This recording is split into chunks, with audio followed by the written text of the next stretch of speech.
Hello everyone, welcome back to YouTube channel Knowledge Acres. आज हम जिस टॉपिक के बारे में बात करने वाले हैं वो है लाइसोसोम। हमने पिछले वीडियोस में बात करी थी सेल के बारे में। We talked about endomembranous system के बारे में, जिसमें we have one of the organelle lysosome, जो कि बहुत ही इंडिविजुअल सेल फंक्शन परफॉर्म करती है सेल में, right. Will talk about the lysosome now. अगर हम लाइसोसोम की डिस्कवरी की बात करें, lysosome was discovered by the scientist name de Duve. And अगर हम लाइसोसोम की बात करें, लाइसोसोम को हम और भी नेम से जानते हैं, जैसे the first name that it is known by is the suicidal bag of cell. The second thing, we call it as the disposal unit. We call it as the recycling center. ये कुछ another names हैं जिनको हम lysosome को represent करने के लिए use करते हैं, राइट। अगर हम बात करें इनकी अबंडेंस की, ये कहाँ कहाँ पाए जाते हैं, where they are present, right. Lysosome are abundant in. Abundant का मतलब होता है ज़्यादातर कहाँ पाए जाते हैं। अगर हम ह्यूमंस में बात करें, they are found in W B Cs हमें पता है वाइट ब्लड सेल्स होते हैं which act as the soldier in a blood to fight against the foreign bodies that enter. वहाँ पे लाइसोसोम के जो इंजाइम्स होते हैं उनका मेजर रोल होता है, that is why it is present in W B C. And the second thing, it is present in the macrophages. Macrophages का भी ये काम होता है द फॉरेन बॉडीज़ को अटैक करना, ताकि वो हमारी बॉडी को हार्म ना करें। This lysosomes they are abundant in डब्ल्यूबीसीज एंड इन माइक्रोफेजिस, राइट। ये हमने बात करी थी कि ये जो अगर ह्यूमंस में, अगर एनिमल्स में प्रेजेंट है, राइट। इनका क्या रोल होता है। अगर हम बात करें प्लांट लाइसोसोम की, इन केस ऑफ प्लांट जो लाइसोसोम होता है हम उसे स्फेरोजोम कहते हैं। Spherosomes are the plant lysosome. Now we'll talk about the structure of lysosome, right। अगर हम इस स्ट्रक्चर को देखें, ये हम देख सकते हैं एक ये ओवल शेप्ड है, right. It is a membranous structure जिसमें हाइड्रोलिटिक एंजाइम्स प्रेजेंट होते हैं। ये एक मेम्ब्रेन बाउंड वेसिकल स्ट्रक्चर है which is form by the process of packaging. कल हमने बात करी थी, अपनी पिछली वीडियो में बात करी थी हमने पैकेजिंग की, राइट। पैकेजिंग कहाँ होती है, पैकेजिंग होती है गोल्जी बॉडी में। जो भी चीज़ें ट्रांसपोर्ट होती हैं, it comes from the smooth endoplasmic rough endoplasmic reticulum to smooth to Golgi body, and उसके बाद ये आती है लाइसोसोम में, राइट। गोल्जी बॉडी में जब पैकिंग होती है, तब हमारे पास क्या फॉर्म होता है, lysosome. It is basically form by the process of packaging in the Golgi apparatus, right. हमने यहाँ पे बात की थी हाइड्रोलिटिक एंजाइम्स की। लाइसोसोम में मेजर रोल क्या होता है, एंजाइम्स का होता है। अगर हम हाइड्रोलिटिक एंजाइम्स की बात करें, हमारे पास यहाँ पे लाइपेजेस प्रेजेंट होते हैं, we have proteases and we have कार्बोहाइड्रेजेस।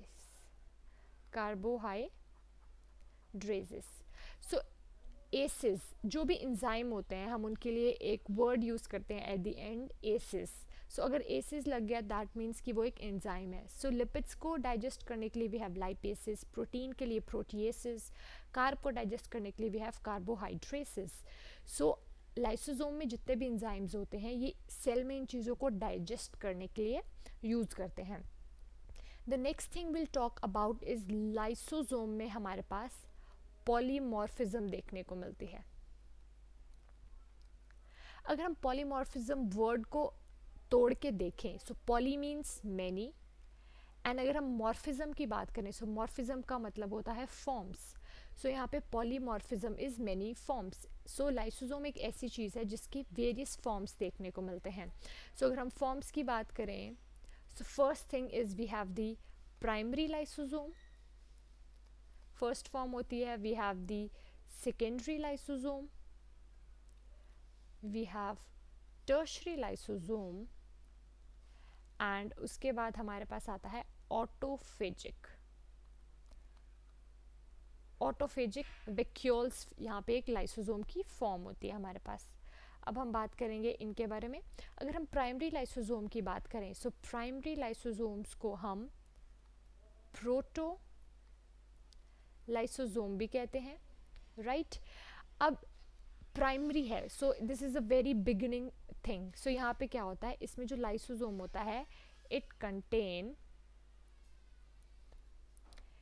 Inactive enzyme. So primary lysosome, जिसे प्रोटोलाइसोसोम भी कहते हैं, ये ऐसा लाइसोसोम होता है जिसमें कि सिर्फ एंजाइम्स प्रेजेंट होते हैं, एंड वो भी जो होते हैं वो इनएक्टिव स्टेज में होते हैं, राइट।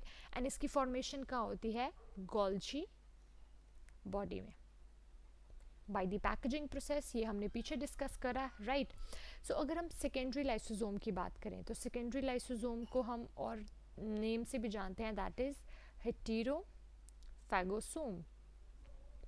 सो ये कैसे फॉर्म होता है, this is primary lysosome plus the food vacuole.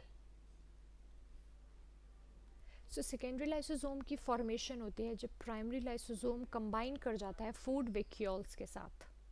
So food vacuole के डाइजेशन के बाद जितने भी डाइजेस्टेड मटेरियल्स होते हैं वो साइटोप्लाज्म में रिलीज हो जाते हैं जब ये जो प्राइमरी लाइसोसोम के एंजाइम जो है वो एक्टिवेट हो जाते हैं। So the association of primary lysosome with the food vacuole forms the secondary lysosomes. So अब हम बात करेंगे अपना टर्शरी लाइसोसोम के बारे में, रेजिडुअल बॉडीज।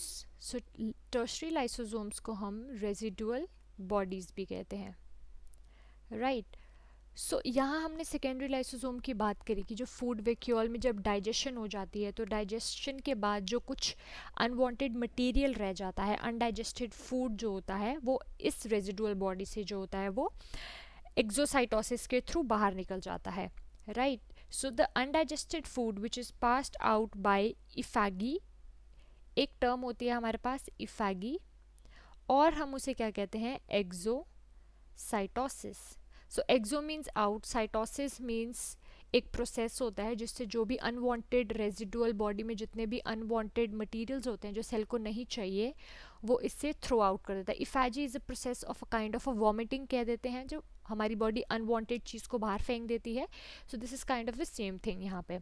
अब हम बात करेंगे ऑटोफेजिक वैक्यूल की। ऑटोफेजिक वैक्यूल को हम क्या कहते हैं, इसको हम ऑटोफैगोसोम भी कहते हैं, right. Will take another sheet now. अगर हम ऑटोफैगोसोम की बात करें, साइट, सो इसकी फॉर्मेशन कैसे होती है, we have the primary lysosomes, first we have the old dead organelles.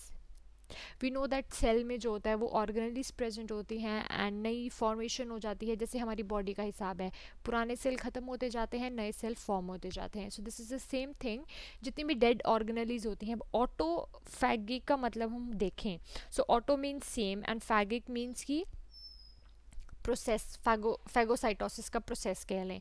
सो ऐसे लाइसोसोम जो अपने ही सेल के अंदर जो ऑर्गेनेलीज प्रेजेंट होती हैं उनको जब डाइजेस्ट करती हैं, so that is known as the autophagocytosis का प्रोसेस होता है। सो यहाँ पे primary lysosomes plus old dead organelles जो हमारे पास प्रेजेंट होती हैं वो इनके कॉम्बिनेशन से हमारे पास ऑटोफैगोसोम की फॉर्मेशन होती है।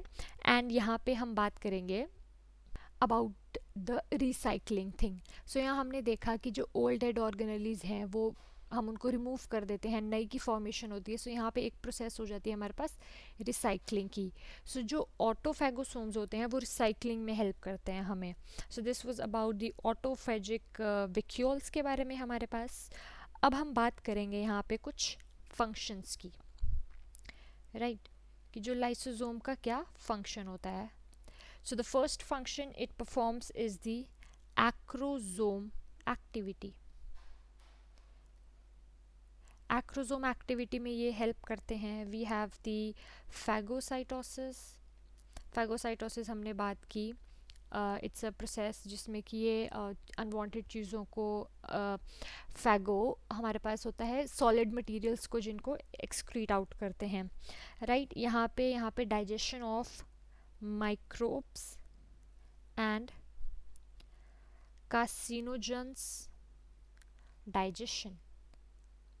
से हमें पता है इनमें हाइड्रोलिटिक एंजाइम्स होते हैं and we have WBCs and macrophages जो कि माइक्रोब्स की फॉरेन बॉडीज़ की तरफ जो हैं वो अटैक करती हैं. सो यहाँ पे माइक्रोब्स एंड कार्सिनोजेन की डाइजेशन में लाइसोसोम जो हैं वो हेल्प करते हैं.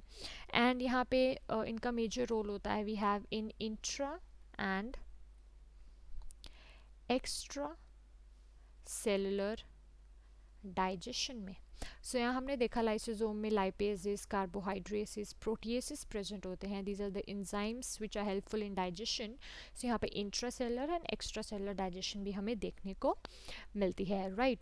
सो this was all about the one of the organelle which is lysosome.